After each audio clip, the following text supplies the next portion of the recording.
그들이 이르는 이방인 가운데에서 자기의 모든 가증한 일을 자백하게 하리니 내가 여호와인 줄을 그들이 알리라. 아멘. 에스겔서 12장 1절부터 16절까지 본문입니다. 나는 너희 징조라. 나는 너희 징조라라고 하는 말씀의 제목입니다. 오늘 본문에서는 징조에 대해서 말씀하고 있습니다. 6절과 11절에 나와 있는데요. 6절 말씀을 먼저 보면 캄캄할 때에 그들의 목전에서 어깨에 메고 나가며 얼굴을 가리고 땅을 보지 말지어다. 이는 내가 너를 세워 이스라엘 족속에게 징조가 되게 함이라 하시기로 11절에도 나와 있습니다. 또 말하기를 나는 너희 징조라. 내가 행한 대로 그들도 포로로 사로잡혀 가리라. 징조에 관한 이야기하고 있는데요. 징조, 이적과 기사, 놀라운 일이나 어떤 표시 등을 나타내는 말입니다. 앞으로 일어나게 될 어떤 사건이나 일에 대한 모양을 미리 어떤 모양들을 통해서 알려주는 것이 바로 이 징조의 내용이 될 것입니다. 하나님께서는 지금 에스겔을 징조가 되게 하시겠다 이렇게 말씀하고 있습니다. 이제 말씀으로 계시할 뿐만 아니라 그의 삶의 모양을 통해서 하나님의 의도와 목적을 설명하시겠다라는 뜻이 될 것입니다. 자, 이처럼 하나님께서는 각 사람에게 처한 상황이 어떠한 것인지를 가르쳐 주셨습니다. 이스라엘 백성들의 처한 현실, 그리고 앞으로 나타나길 그 일이 왜 이렇게 일어나는가, 그리고 앞으로 어떻게 일이 펼쳐질 것인가를 말씀을 통해서도 가르쳐 주실 뿐만 아니라 에스겔의 모양을 통해서도 알려주시고 있는 것입니다. 하나님께서는 이렇게 우리에게 말씀을 주시거나 또는 상황 가운데 어떤 일들을 보여주심으로 하나님의 뜻을 보여주시고 가르쳐 주시고 있습니다. 자, 이것이 하나님의 백성들을 구원하시고 회복하시는 하나님의 구원의 섭리 중에 있다는 거죠.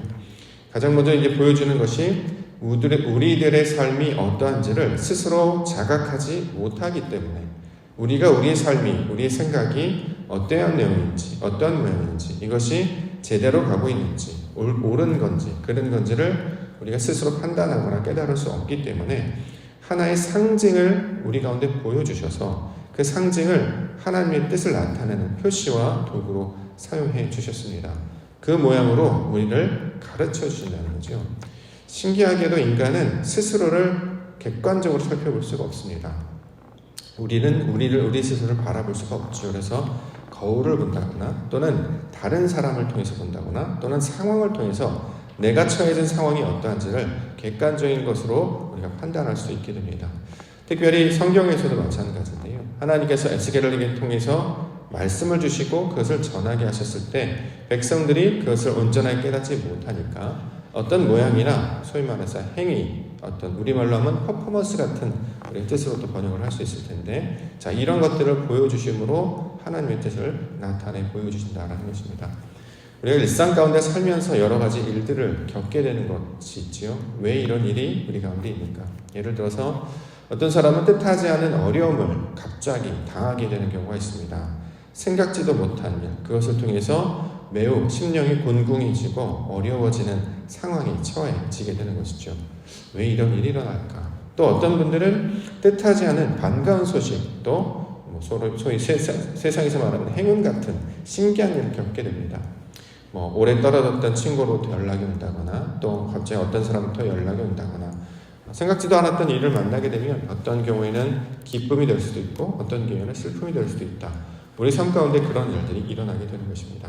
자, 이런 일들이 왜 일어나게 될까요? 하나님을 믿는 자들은 이것을 우연이라고 여기지 않는다라는 거죠. 분명한 하나님의 의도와 계획이 있기 때문에 이런 현상들이 나타나는 것이고, 믿음의 백성들은 그 나타나는 현상들 가운데 말씀하시고 역사하시는 하나님의 뜻을 바라보게 해 주시는 것입니다. 자, 이와 마찬가지로 지금 이스라엘 백성들이 바벨론으로 포로로 끌려와 있고 또 그들이 왜 바벨론으로 끌려가 있는지 이것들을 가르쳐 주심으로 자신들의 현실, 자신들의 처한 상황을 객관적으로 알게 하시고 보게 해 주셨습니다. 자, 이것을 에스겔을 통해서 말씀을 통해서 우리 가운데 보여주시는 것이죠. 우리에게 나타나는 현실 또는 우리에게 맡겨진 상황, 이것을 하나님의 뜻으로 읽고 의도로 파악하려고 할 때 그것도 우리가 깨닫게 될 것입니다.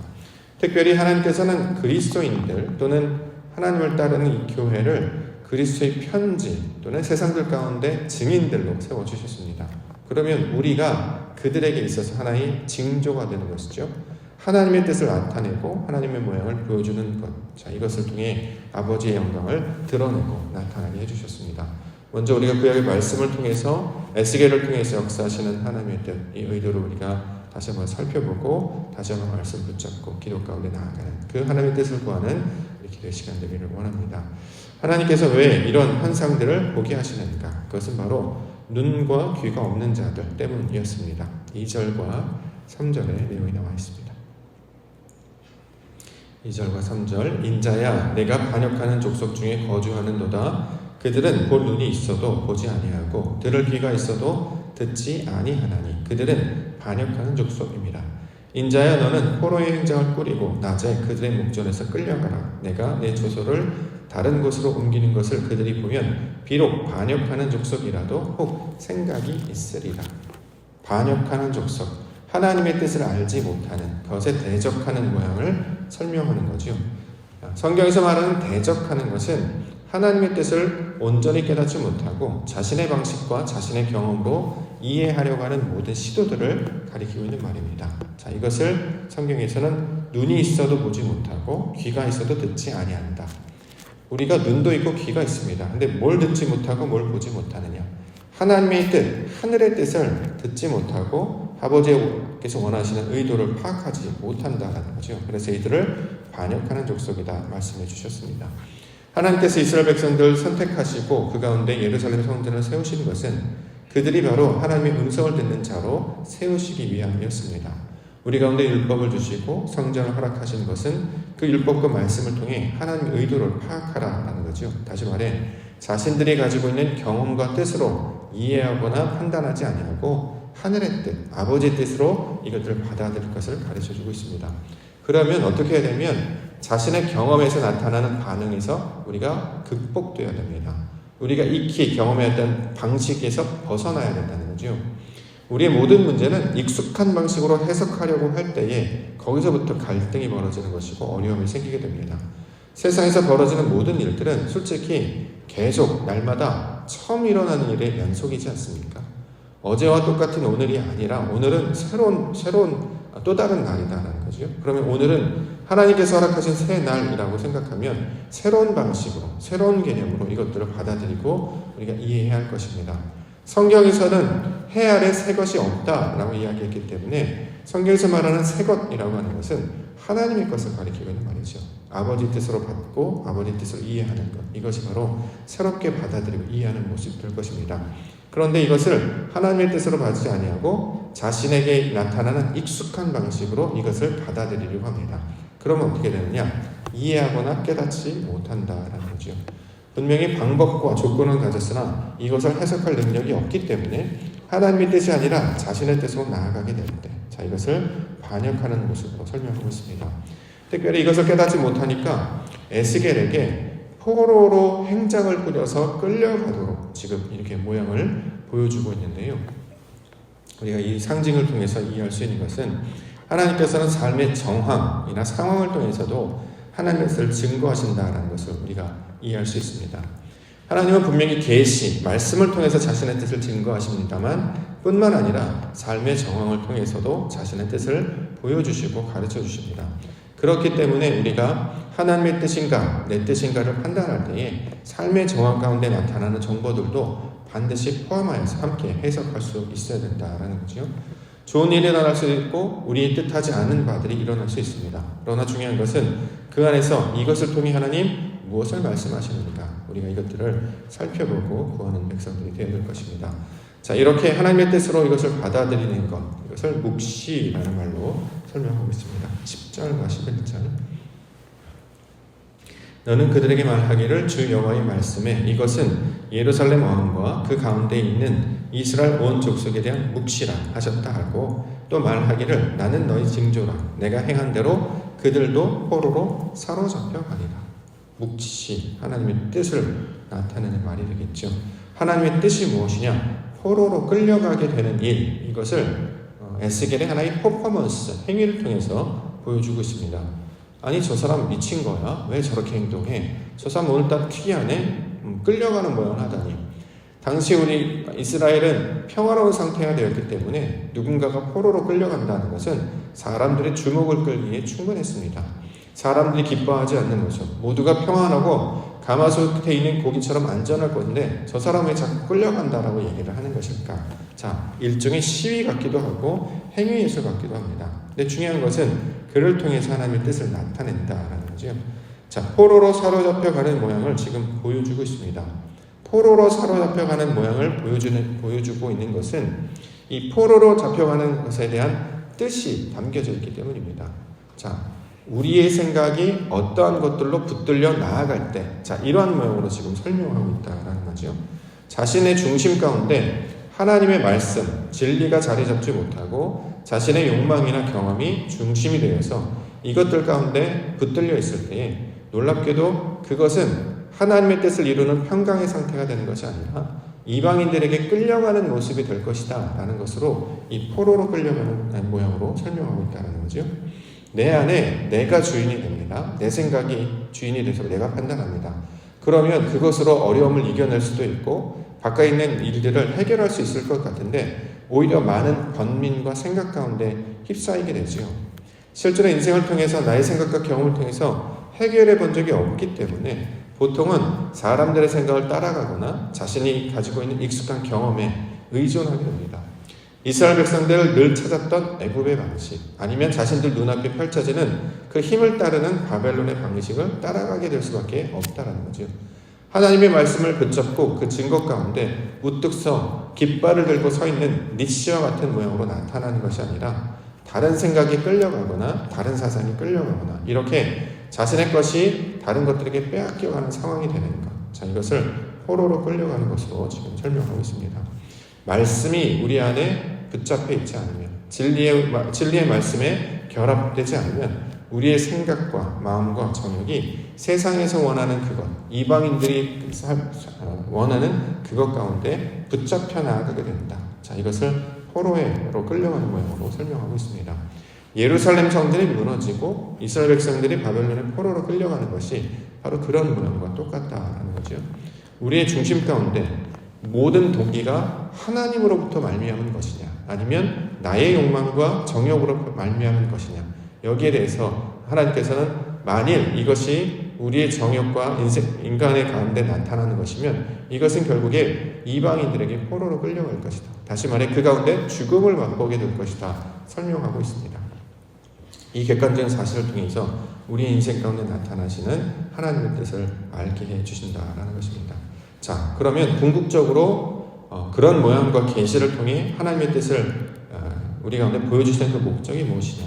여호와를 알게 하시기 위함이다. 설명하고 있습니다. 15절과 16절을 내가 그들을 이방인 가운데로 흩으며 여러 나라 가운데 해친 후에 내가 여호와인 줄을 그들이 알리라. 그러나 내가 그중 몇 사람을 남겨 칼과 기근과 전염병에서 벗어나게 하여 그들이 이르는 이방인 가운데에서 자기의 모든 가증한 일을 자백하게 하리니 내가 여호와인 줄을 그들이 알리라.